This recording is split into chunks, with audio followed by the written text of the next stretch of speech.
Hello there, you beautiful people, and welcome to the logic section of the Python Bible. It's very rare in programming that there's just one route for a program to take. Usually there's quite a few possibilities, and you need to do something different in each of the cases. Now this is where logic comes in. Logic is basically the key to building any clever program or anything really cool, and it allows your program what to choose when. So in this lecture, I'm going to give you an overview of this section of the course and tell you what you should be expecting to learn. And by the end of the lecture, you'll know where we're going next, and you should be suitably convinced that this section of the course is really going to be a game changer in your ability to program in Python. So let's get into it. We're going to start off by taking a look at the Boolean data type in Python. Booleans are the basic of all logic and are the building blocks for every logic system we ever want to build, so that's a pretty good place to start. You'll then learn what Booleans are and how to create them. Once we know what the little building blocks are, we're going to move on to some operators that we can use to build logic.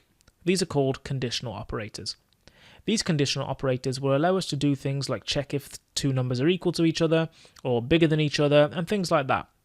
You're going to learn what conditional operators are, how to use them, and what they're for. After that, we're going to learn about a critical piece of the Python programming language that it has been absolute agony to hide from you up until now, and not knowing about them has really limited what we can do, even though we still made some awesome things. And what I'm talking about are if-else statements. These are how we build logic structures in Python, and it basically lets us do one thing in a certain case, and if that case isn't appropriate, we can do something else. So that's going to be a critical lecture. Then you're going to learn about special keywords such as not, or, and well, and that will make your logic more readable, more controllable, and more powerful.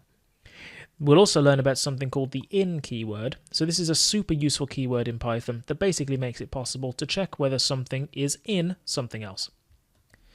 So clearly, we have got a lot to learn about in this section, but I promise you, your Python programming skills will be absolutely supercharged by learning and understanding this section on logic. It's almost impossible to think of a program that doesn't use logic in the real world, so understanding this section is absolutely critical to being a top-notch Python programmer. So hopefully you're suitably excited and committed to learning all about logic in Python, and in the next lecture, we're going to kick off by learning about Booleans, which are logic's building blocks. So I'll see you in the next video.